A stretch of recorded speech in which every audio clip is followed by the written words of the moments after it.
Hi guys, Anthony here, Aquascaping on the Fly. Thanks for stopping by. And if you're new to the channel, what am I saying if you're new to the channel? My channel is only 2 months old. Everybody is new to the channel, so welcome on board. What I've got today is really 10 essential tips for terrarium builds for beginners. Now, yes, I'm a beginner. What I've got right here are my beginner terrariums, and what I'm going to be focusing on is creating a thriving, self-sustaining ecosystem for you. And I'm going to be really focusing, because right now I've just done the tropical series. I haven't done any succulents yet, but you could use the same format if you're going to be doing the succulents. Now I have started to grow some air plants, and I've already killed like 3 of them, so I don't know how much success I'm going to have with it, but I am going to keep trying and hopefully get a video out one day about succulents. But anyway,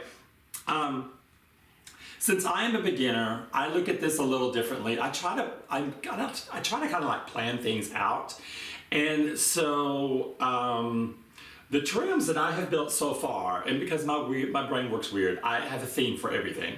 So this one here is called Hollow Out Log, and it's an inspiration from a trail system locally that I walk frequently to pick up materials for my terrariums, but not just my terrariums. I'm getting hardscape for my aquascaping as well.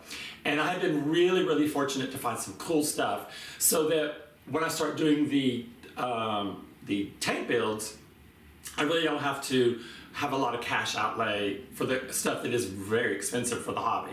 But for terrariums, I literally get inspired everywhere I go. So this was a nature walk. The hollowed out log was my first one, and I loved it. Yes, I did have a catastrophe while building it, but I worked around it, and so I can kind of go into that in a little more detail, but I also put the link for this video. Now, the next one that I did is the vertical slim right here. I kind of wanted to challenge myself with a kind of like not really a typical terrarium, and one that was kind of a little bit more difficult to build because it is such a tall one and slender. I'll focus in on all these so you can see it, but what I did on this one is, yes, there's a little bit of substrate, but I put in a branch that's curved, and I attached plants to the curve, and I went with a monochromatic color scheme. I love it. And I love its name. Who doesn't like a vertical slim? That sounds so exotic. Next up, we're going down the Disney road, Snow White. This is based off the inspiration of the movie where she's singing I'm Wishing at the Wishing Well. Yes, there's a wishing well in there, and there's an arbor above it. The arbor went straight to the top of the lid. I was really excited about that. I crammed it full of plants, but the first plant I planted in there was a plant called Snow White. So I had a double entendre theme there with a plant called Snow White, and then the entire build referencing Snow White. Now, this is gonna sound odd to some people, but my entire family is obsessed with horror films. Everyone in my family. So I grew up on horror films. My whole family has. So, and it passed down from my dad. He's the one who started it with Night of the Living Dead, and I remember seeing that as a child and being scared to death. But I survived. Anyway, so I have a sister that her favorite is Dracula, anything Dracula. And so I built for her what I call Dracula's heart. Now, this was quite a challenge because of the small nature of the opening and the curvature. It was really hard to get stuff in there. And I wanted it to grow out just a few days to make sure it was going to be okay. This is a bottle I found in the trash. This one is this is a sauce bottle. And I just did it because I had another piece of the red, but I overcrowded it with moss and a fern. So it's going to quickly outgrow this. I don't know what I was thinking. This technically was my first one, and I kind of like messed it up, but it still looks cute. So anyway, yeah, we're going to talk about that kind of stuff. But the first thing that we're going to talk about is your plant choices. And what I'm going to do is open up some of my tubs so you can see that I'm growing my own terrarium plants. Now, I am opportunistic about getting my plants as cheap as possible.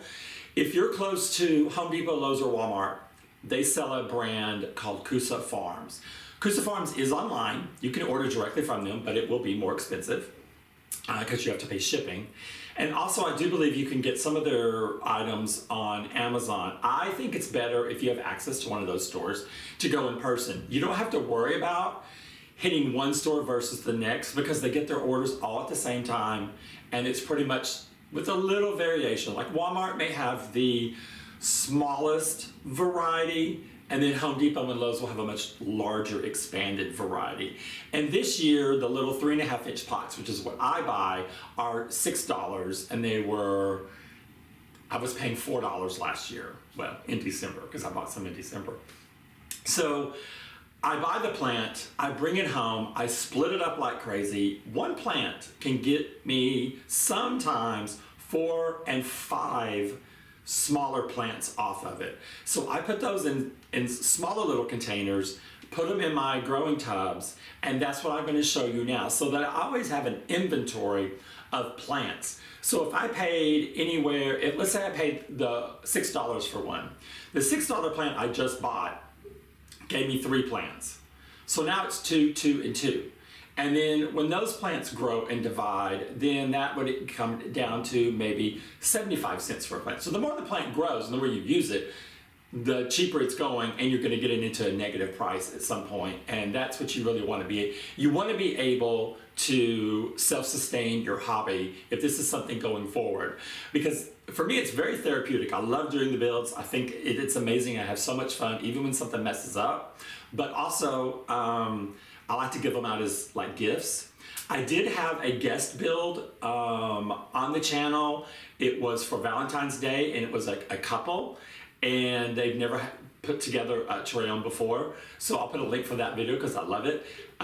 They're working through building a terrarium, and we use the same vase as this one, the Anchor Hawking, which I love because it's traditional Americana. The company's been around forever.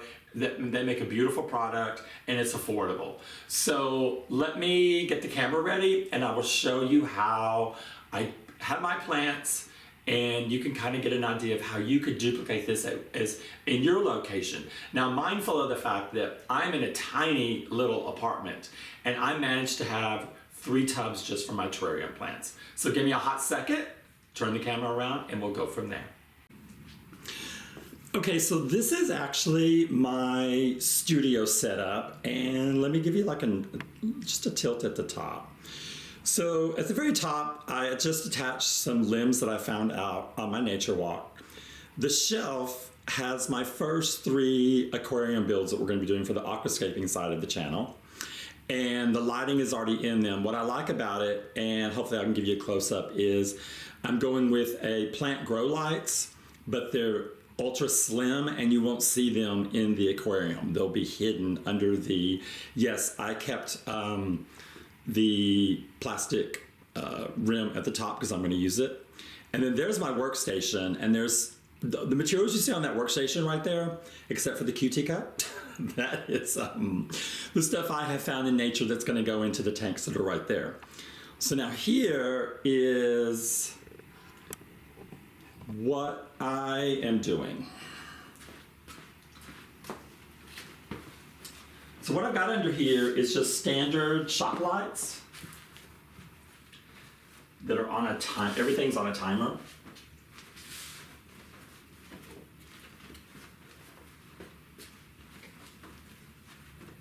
And then everything is in a tub. So let me start with here on your screen left, and I'll give you a zoom in shot, and then we can talk about some of the plants that I've got in there.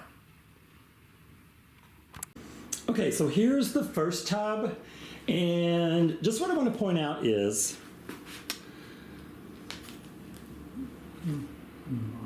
aha, no, yes.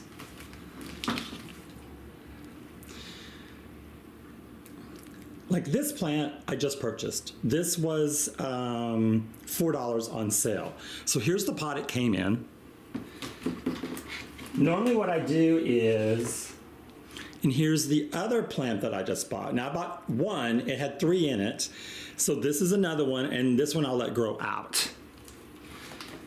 But you can see the ones I have in cups, like this is Snow White Waffle. That's what I made the one Snow White Terrarium all about, was that plant. Then this is a croton, which you could just cut a piece off of it and then it will continue to grow.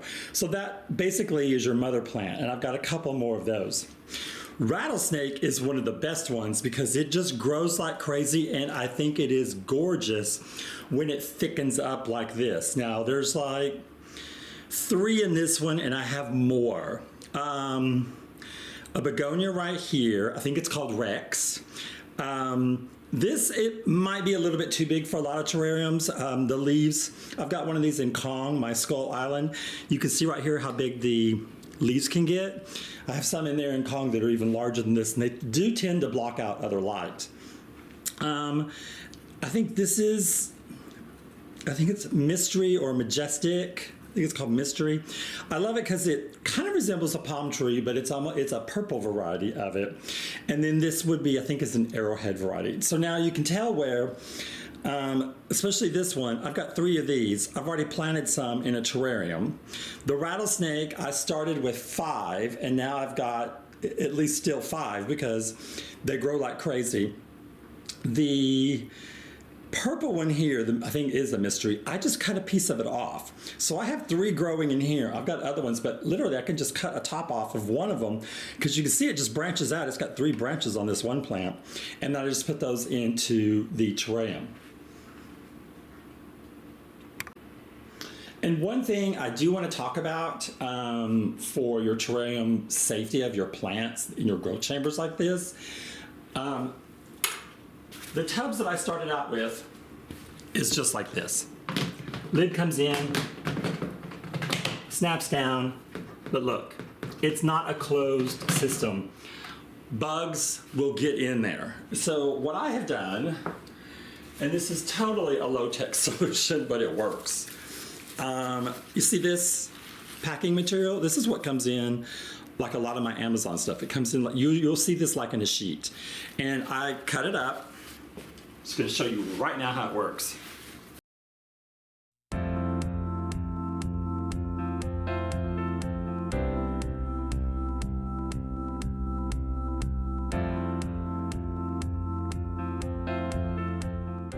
Okay, tub number 2. Now we still have some of the ones from the original tub, just smaller varieties. Here's an aluminum plant. Oh my God, this should be one on your list. This grows so compact, and the leaves do tend to get smaller when it's in a humid environment. Love it. There's another one of our Rexes, more rattlesnake. I want to say I think these are Hoyas. I can't remember. I love the glossiness. They do vine. This is a speckled one. Forgot what that one's called. And of course a prayer plant, which I love. They get huge, but I love it because they drape. So you can see here really how one investment in one plant, you can just divide it up and keep going. And now I'll open up the fern ones just so you can take a look at how I keep my smaller ones the same way. Okay, on to the smallest one. One of my absolute love it. This is a kelp grove. This is a purple waffle. I do not know. Let's see, native Texas ferns that I caught in wild. I can't remember this one. And then this is a rabbit's foot. Now, this is also a plant. I know that it is. I got that on a layover when I was out scavenging. But this is the kind of stuff that happens when I'm putting a pot in, and if it's too big, then I'll pull out what I won't need and I'll put it in the smallest container and let it grow out a little bit more and create another one. I've got 2 in here that are just sitting in water. So these are cuts that I made when I was doing trimmings, and so I've put them in water waiting for them to root. So I hope this gives you a great overall idea of how you can really save money on your plant products and have inventory to choose from whenever you decide you want to set out with a terrarium. So now that we've gone over, that was tip number 1, choosing the right plants. Tip number 2, layer your substrate correctly. Now I use a mix of a couple of recipes that I did find online, because like the rest of you guys, I do research a lot of videos whenever I'm going to do something. And so I'm using right now, I think it's 6 ingredients, and I'm going to insert Substrate 101, which I just taped a couple of days ago. I'm going to put that right into the video now, and then that way you'll have a complete example of how I put my substrate together.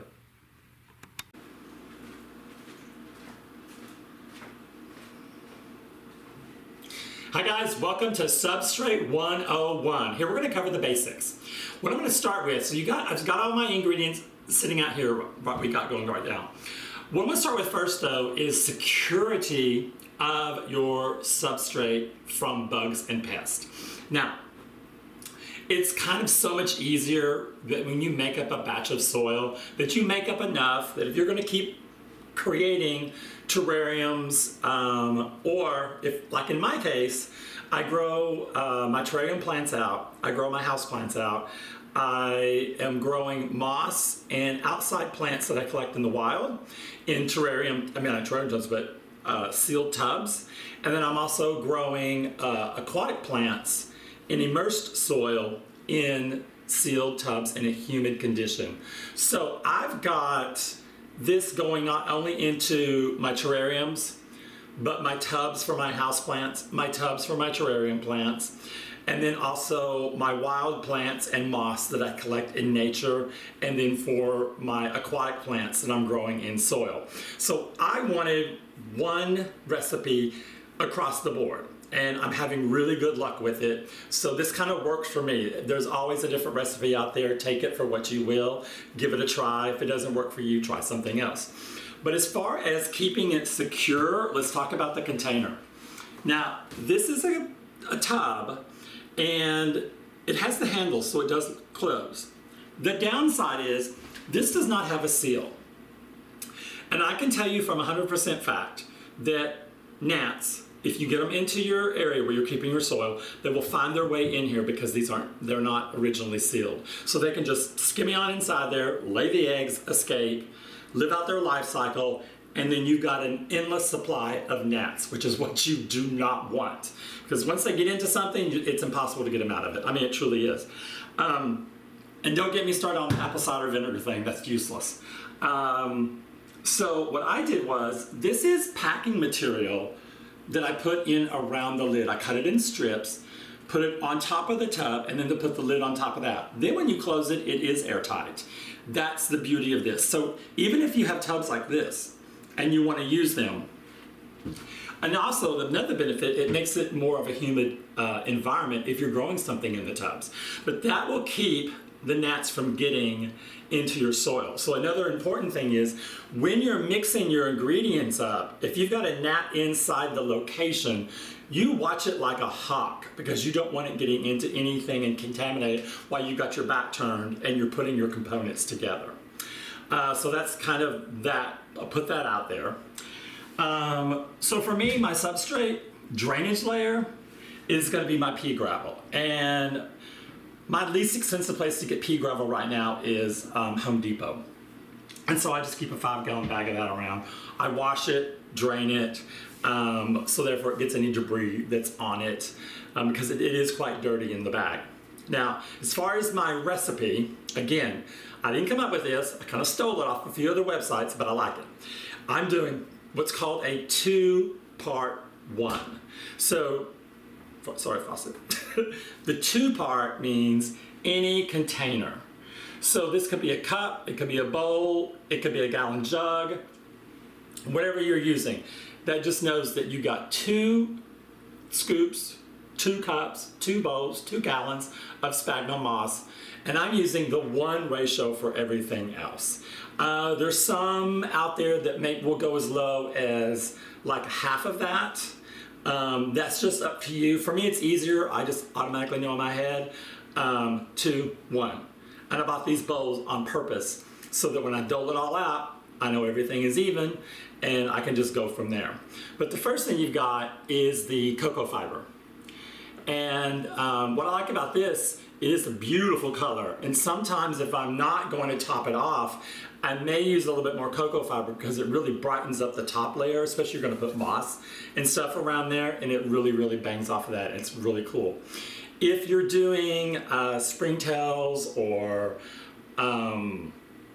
isopods, you'll want the earthworm castings, so that adds to their overall health. If you're not doing anything like that, any bugs or anything, you probably could eliminate that. And then here's my potting soil. I bump around between organic or whatever's the cheapest, as long as I know it's either organic or something that I've used before. I get them from different places. I get them from Walmart and I get them from Home Depot. Lowe's is a much further drive for me to go. And then reptile bark. That helps in, because you want your substrate layer to not be compacted, and so that really helps with keeping it aerated, which is what you want. You want a healthy substrate so your plants can thrive. And then lastly, what keeps it filtered and purified is the the charcoal. Now, this is the charcoal flakes. I don't like because it releases too much dust in the air. So I had been using before little pellets. You can get the briquettes, the fire briquettes, like from any store, and then just break them up with a hammer because they're way too big. I tried that, and that is really messy. So I like the pellets because you can pour those out and there's very little dust that's getting into the air. But just remember, 2 for 1 for me. You can modify this down. Just remember, you want to control the environment where your substrate's going to go. I hope this helps. If you got any questions, put them in the comments. I will also link my Amazon cart that shows every one of these products, and you can see at the last time I had to purchase them and what they cost me. Anyway, thanks for watching. So moving along, now tip number 3 is humidity level and how you can control that. So your closed terrariums, which all of these that I'm talking about right now, they're closed. They do need consistent moisture, but if you have an overload of consistent moisture, it can lead to mold. So you can occasionally vent your terrariums to allow the condensation to not build up as fast and to give your terrarium some air. Now I want to show you what I've done because I don't have a lid yet for this terrarium, so I just put some saran wrap with a rubber band until I can find either like a disc that I could put here or whatever. Now, the other ones, these all came with their lids, so that was a no-brainer. I did wipe all of these down before we started filming, so you can see this one has already, its condensation's already came up again. This one's starting a little bit, and that one's starting a little bit. Now, one thing that's interesting, on this tank build here, the challenge was to take an aquarium tank and turn it into a terrarium, and how would you do that? So literally, because everything on my channel is all about budget, and let me just scoot up just a tiny bit so you can see. I'm not going to take the lid off because I've already had it off today, but so the aquarium itself was, I bought it on sale, 50% off on open stock at PetSmart, because usually PetSmart and Petco alternate putting their aquariums on sale. So this was $15 and this is a 10-gallon. Now, the lid, I did not cut this. I went to Lowe's because I bought you could buy sheet glass at Lowe's, the size closest to what you need. This costs $8, and then they cut it for me. What I did, because I want to make sure that nothing gets into it, because if I just put the glass sitting here, and yes, I kept this rim on here because, look, the light is right there, and you can barely see it right through here. So it was just sitting here. There would be gaps. So what I did is first, I taped off the sides with black electrical tape because I didn't want to worry about, sanding it down perfectly or whatever. And I wanted to be able to handle it without getting my fingerprints all over it. Then I Velcroed the top. So now that's how it stuck. So that keeps this protected from anything getting inside of it. So that's another consideration. If you're making something from scratch like I like to do, this is a route that you can go. And right now, Lowe's is the only place I know that cuts your glass for free. Home Depot sells the glass, but you have to cut it yourself. I did try that when I made Kong, and it's an expensive mistake to make because you have to really practice cutting your glass. But that is one way that you can help control the amount of humidity that's in your terrarium. Now, a lot of people say they just want to leave it closed and they're not going to mess with it and they want to see how it goes. You can do that as well.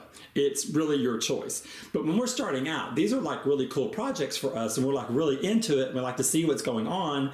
And so for me, every once in a while, I do want to wipe it down so I can take a look at it and see how everything is really growing. So that's one cool thing. The lighting, number 4. We have to make sure that your terrariums do need at least indirect light. I'm using grow lights. I'm using grow lights in Kong, and it's been phenomenal inside of Kong. I'm doing the same thing. I don't have a loose one to show you, but well, yeah, I do. So this is what I am using. Let's flip it around here. Okay, so you see the branches up there. So the branches have these little single strip lights.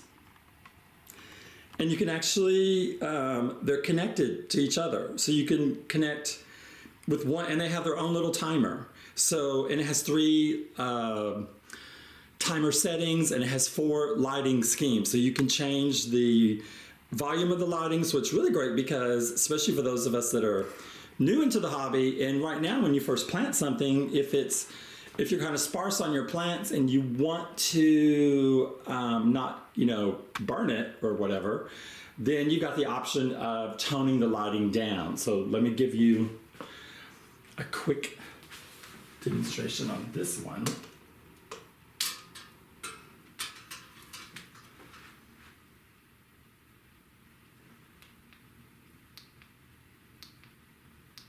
There you go.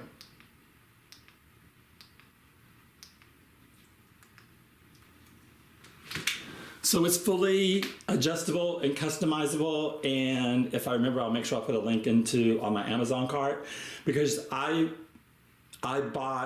think I've bought 3 of these sets now, and I break them apart because it comes with more than one timer, and you can put as little as 1. This just has 1 light, and I've got one over here that has 6 that's on the display wall. So I love them because they're really versatile, and I love the lighting that it emits. I think it emits a much prettier light than the lighting that I have on the studio that's under the shelf. It has more of a different color, and I don't like that one, but I do love how this lighting goes.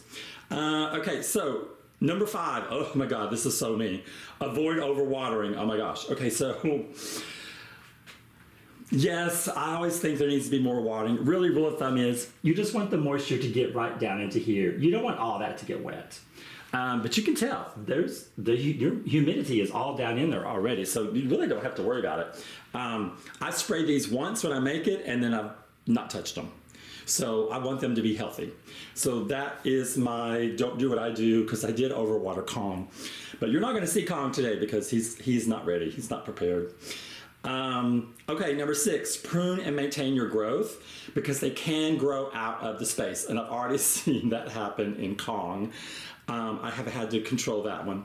I realize that's also going to be a problem with Snow White because I packed so much in there, but I had so many plants. I really wanted to put a lot in there because I wanted to see how each plant was going to grow. And I put a lot of stuff that is just one leaf, like one leaf, little sprigs of just one thing, just to see how it would grow and how it was going to be successful.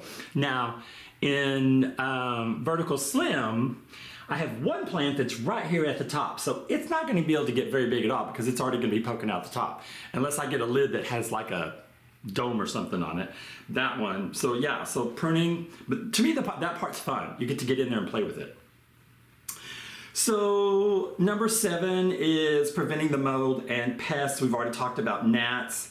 I have ordered springtails, some arrived today. I've ordered isopods. Unfortunately, every time I've ordered isopods, they end up being dead.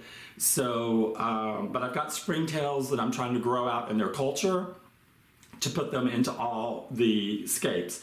And then the one thing that, because you really want, is the springtails really take care of your fungus or anything like that, and they'll eat all the decaying stuff. And then the isopods also are great for inside there, and that's why you want to keep your soil as aerated as much as possible, because they will root around in the soil.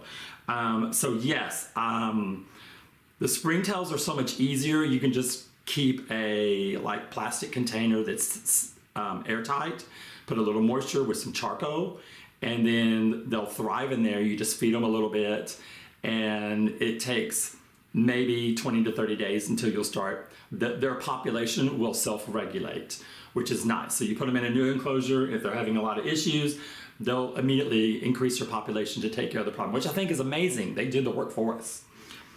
Number 8, natural hardscape elements. Okay, this is where I think I excel, because all my stuff comes from nature. And this is where I'm gonna go camera off the remote, and I'm gonna give you a close-up.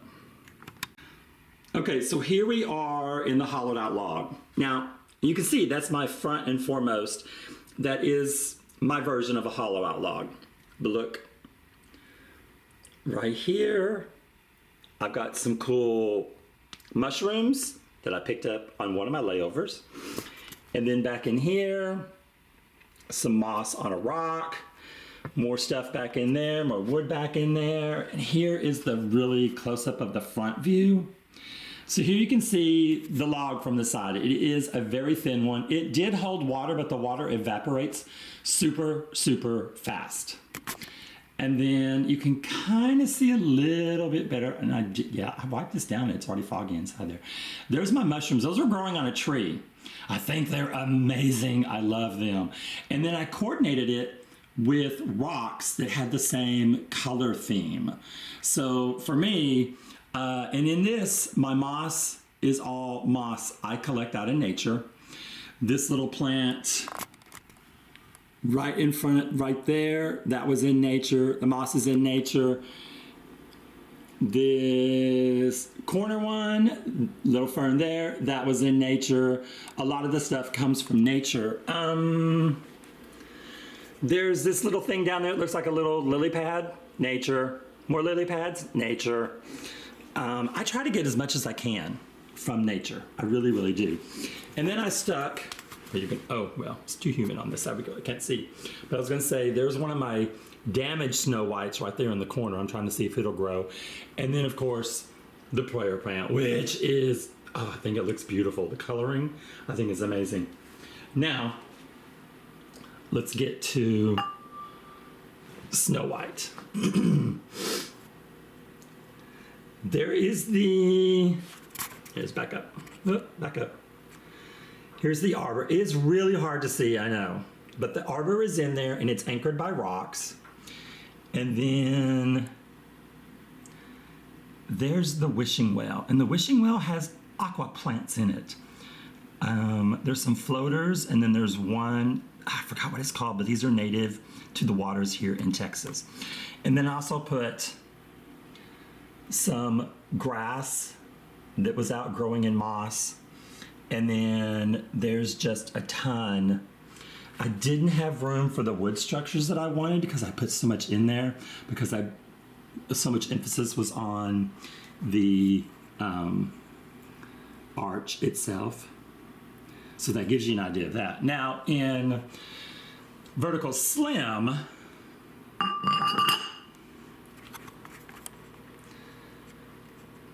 you can see how I took a stick and then wrapped plants in sphagnum moss and attached them to the stick. So you got 2, 3, and then the soil. But the stick was amazing. I mean, you can't see all the stick, but it was amazing. And it's only one piece of moss. It's super hard to see the moss though. Ah, rubber band just came off. There's the moss. It's one chunky big piece of moss that's inside there. Okay, so for me, it is all about finding as much product as I can in nature, because I think it makes a big difference. So it's easy. I just go out and walks and on trails and carry a bag with me that I can pick something up if it's something interesting that I think I can use. And then if it's too big, I just break it whenever I get back and choosing what container. And talking about container,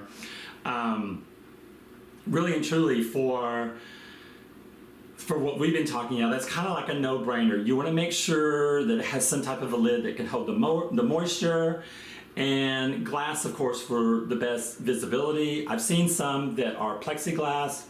I didn't kind of like it myself because you don't get the clarity, especially now when you see how they do moisten up on the inside. So if that was plexiglass, you could tell how your vision would even be worse for looking at it. But then there are some containers that really kind of weren't that easy and not as suitable. So like my two examples here. I mean, this one, okay, that's all right, but I just put too much in it. This is novelty, and it just has a little bit of moss and the one plant right there.